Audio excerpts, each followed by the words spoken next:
the amazing lives of insects. Simple metamorphosis.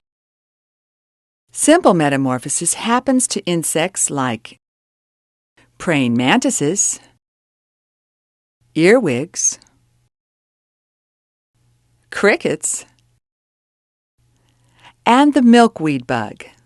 These insects go through 3 stages: egg, nymph, and adult.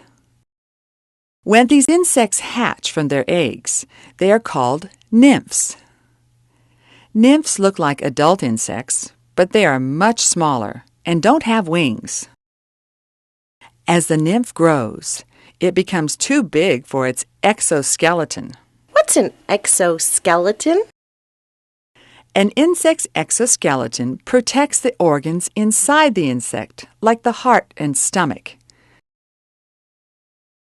It's like a suit of armor.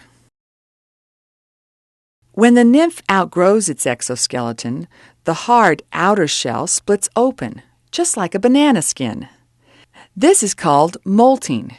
Then, the insect wiggles out of the old shell and has a brand new exoskeleton.